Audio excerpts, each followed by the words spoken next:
अब हम बात करते हैं कॉमन सील। कंपनी के अंदर कॉमन सील क्या इंपॉर्टेंस देती है। Company is an artificial person. मैंने आपको बताया कि कंपनी क्या है, एक आर्टिफिशियल पर्सन है। आर्टिफिशियल का मैंने आपको मीनिंग बताया था कि एक ऐसे पर्सन जिसका बर्थ नेचुरल नहीं होता। तो इस कारण से वो अगर नेचुरल नहीं है तो नॉर्मल सी बात है, वो क्या नहीं कर सकती, सिग्नेचर नहीं कर सकती। किसके ऊपर? अपने डॉक्यूमेंट्स के ऊपर। सो डॉक्यूमेंट के ऊपर सिग्नेचर करने के लिए उसके पास क्या होनी चाहिए? एज एक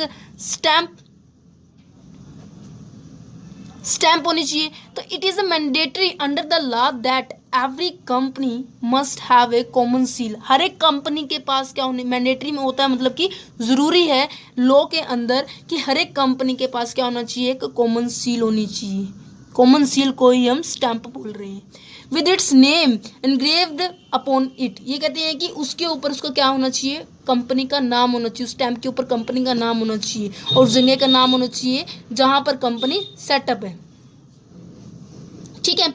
अब नेक्स्ट यहाँ पे कहते हैं द पर्सन और द पर्सन्स। ये कहते हैं कि एक व्यक्ति या फिर व्यक्तियों का group who have such as document will be personally held responsible for it। ये कहते हैं कि जो या तो कोई पर्सन होगा या फिर पर्सन का ग्रुप होगा जिसे अधिकार दिया हुआ है, पर्सनली अधिकार दिया गया है कि आप इस रिस्पॉन्सिबिलिटी को होल्ड करो और कोई भी डॉक्यूमेंट है कंपनी के रिगार्डिंग आप उसके ऊपर स्टैंप का यूज कीजिए। तो सिग्नेचर क्या हो गया हमारा कंपनी का? Stamp, common seal.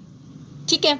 अब यहाँ पे बात करते हैं लिमिटेड लायबिलिटी। कंपनी के अंदर क्या होते हैं? लिमिटेड लायबिलिटी होती है या नहीं होती? अब मेरी बात सुनिए कि शेयर होल्डर होते हैं हमारी कंपनी के अंदर। ये कहते हैं कि शेयर होल्डर लायबिलिटी कितनी होती है?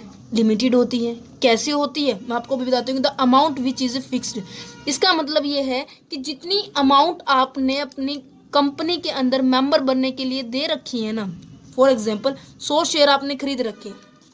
कितने शेयर खरीद रखे हैं? 100 शेयर। और वो कितने रुपए के हैं? 10 रुपए के।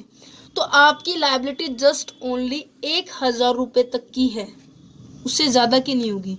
मीन्स ये है कि जितने आपने शेयर कैपिटल को होल्ड कर रखा है कंपनी के, तो वहाँ तक आपकी लायबिलिटी हो। आपको कोई पर्सनली अपनी प्रॉपर्टी का यूज़ नहीं करना पड़ेगा कंपनी की लायबिलिटी को राइट ऑफ करने के लिए।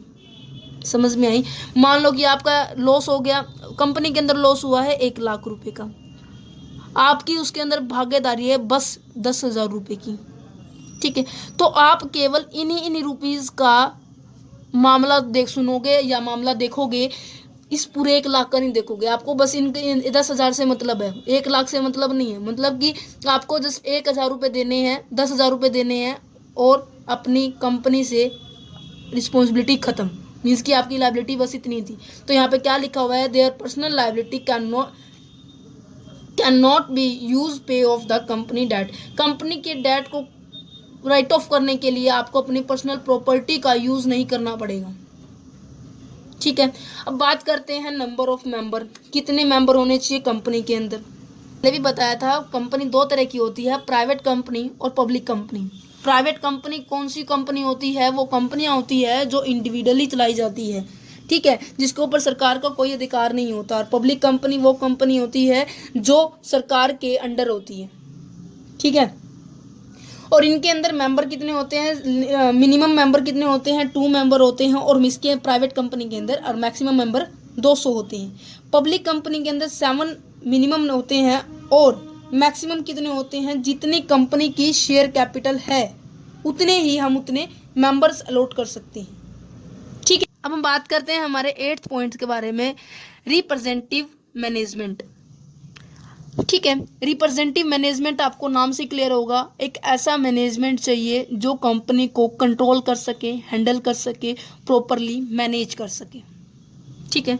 अब मैंने ये भी बताया था कि कंपनी क्या होती है? आर्टिफिशियल होती है, इमेजिनरी पर्सन होती है, मतलब कि वो दिखाई नहीं देती, जस्ट ओनली हमें इनविजिबल होती है। मैंने आपको बताया था इनविजिबल होती है, इंटेंजिबल होती है, जिसको हम ना तो देख सकते हैं, जस्ट ओनली फील कर सकते हैं। आर्टिफिशियल का मतलब भी बताया था जो नेचुरली बर्थ नहीं करती। सो यहाँ पे क्या लिखा हुआ है? It can not manage its own affairs. ये कहते हैं कि ये अपने आप नहीं मैनेज कर सकती कंपनी के अंदर होने वाले अफेयर्स को, मीन्स कि किसी भी तरह के फ्रॉड या फिर किसी भी तरह के गलत काम को अपने आप नहीं मैनेज कर सकती कंपनी। अफेयर्स का मतलब आ गया होगा समझ में। वैसे भी इसके रिगार्डिंग हमें जो स्टैट्यूटरी प्रोविजंस है अफेयर्स के रिगार्डिंग वो मैं अगली वीडियो के अंदर ज़रूर बताऊंगी, क्योंकि ये बहुत ही इंपॉर्टेंट क्वेश्चन है आएगा स्टैट्यूटरी प्रोविजंस के रिगार्डिंग। ये लगभग 5 से 8 नंबर के अंदर आता है कॉलेज के अंदर, और +2 क्लास के अंदर हमारे आई होप 8 to 10 मार्क्स का भी आ सकता है। ठीक है, यहाँ पे देखिएगा, a company is administrated and managed by representative appointed by the share holder. ठीक है, ये कहते हैं कि कंपनी को प्रशासन मतलब कि चलाया जाता है और संभाला जाता है किसके द्वारा, एक ऐसे पर्सन शेयर होल्डर के द्वारा जो अपॉइंट किया जाता है, जो प्रॉपरली मैनेज कर सके हमारी कंपनी को। अगर वो अपॉइंट हो गया पर्सन क्या हो गया, अपॉइंट हो गया, तो वो क्या करेगा, कंट्रोल करेगा किसके ऊपर, too many number of a share holder. इतने सारे, मैंने आपको बताया था कंपनी कैसे सेटअप होती है, नंबर ऑफ ए ग्रुप। अब यहाँ पे 200 शेयर होल्डर हो गए, मान लो कि 200 शेयर होल्डर, क्या 200 के 200 शेयर होल्डर मतलब कि कंट्रोल करने के लिए कुर्सी पर बैठ जाएंगे, नहीं ना। एक सिलेक्टेड शेयर होल्डर को अपॉइंट किया जाएगा और सिलेक्टेड पर्सन क्या करेगा, कंट्रोल करेगा उन सभी टू नंबर ऑफ जो पर्सन है मैनी शेयर होल्डर के ऊपर, क्या करेगा, कंट्रोल करेगा, उनसे प्रॉपरली वर्क करवाएगा, प्रॉपर यूटिलाइजेशन करवाएगा उन सभी ऑर्नामेंट्स का, उन सभी इक्विपमेंट का जो हमारी कंपनी के अंदर है। Objective of a share holder, इसलिए नहीं सभी शेयर होल्डर कंट्रोल कर सकते पूरी कंपनी को, क्योंकि कुछ एक शेयर होल्डर अपॉइंट किए जाते हैं जो सारे शेयर होल्डर पर कंट्रोल करते हैं। और सारे शेयर होल्डर का क्या ऑब्जेक्टिव होता है, मेक अ प्रॉफिट, कंपनी के अंदर प्रॉफिट करना, not run A company business, ना कि बिजनेस को चलाने के लिए, प्रॉफिट करने के लिए शेयर होल्डर को अपॉइंट किया जाता है। समझ में आई बात। और 9th पॉइंट हमारा लास्ट पॉइंट है, बहुत इंपॉर्टेंट है, टर्मिनेशन ऑफ एग्जिस्टेंस। जो हमने एग्जिस्टेंस की बात की थी, मतलब कि कंटिन्यूस रहती है हमारे बिजनेस के अंदर, वो क्या है, लाइक इट्स बोर्न, जैसे कि जन्म होता है कंपनी का अंदर का, कैसे होता है, बाय एक्ट ऑफ लॉ के द्वारा होता है। कंपनी में आल्सो भी टर्मिनेटेड बाय लॉ, और वो खत्म भी, समाप्त भी कैसे होती है, लॉ के द्वारा होती है। सो ये हमारे कंपनी के बारे में था। यहाँ पे डेफिनेशन देखिएगा, टर्मिनेशन के पॉइंट के बाद मैंने आपको बोला था कैरेक्टरिस्टिक्स करवाने के बाद मैं डेफिनेशन आपको दोबारा से समझाऊंगी। एक कंपनी इज इनकॉर्पोरेटेड एसोसिएशन, इसका मतलब है जब भी कोई कंपनी स्टार्टिंग में जब सेटअप होती है तो उसका रजिस्ट्रेशन किसी एक्ट के अंदर होना चाहिए, उसे हम कहेंगे इनकॉर्पोरेटेड। हमारा फर्स्ट पॉइंट यही था। Which is an artificial person, artificial का मतलब है कि जिसका जन्म नेचुरल नहीं होता, मीन्स इनविजिबल है ये कंपनी, इंटेलिजिबल है, नो बॉडी है, इसको कोई बॉडी नहीं है, ना सोल है, और किसी भी तरह का दर्द या फिर किसी भी तरह की खुशी नहीं मनाती कंपनी। कंपनी के लोग खुशी मनाते, not a company. Person created by law, और ये कैसी आर्टिफिशियल पर्सन है, जो लॉ के द्वारा क्रिएट की जाती है। Having a separate legal entity, उसके पास क्या होती है, अलग पृथक, वो कंपनी अलग है, कंपनी के मेंबर अलग हैं, दोनों अलग अलग हैं।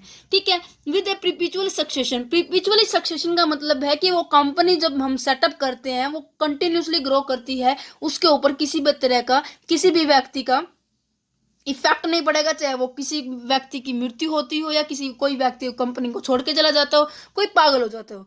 And A common seal, means कि उसका एक सिग्नेचर होता है जो किसी प्रॉपर एक ऐसे पर्सन को सौंप दिया जाता है, रिस्पॉन्सिबल अथॉरिटी दे दी जाती है कि आप उसका प्रॉपरली यूज करें। तो ये था हमारा कंपनी के बारे में कैरेक्टरिस्टिक्स और कंपनी के मीनिंग एंड कंपनी के बारे में पूरी information. Thank you for watching this video. Have a nice day.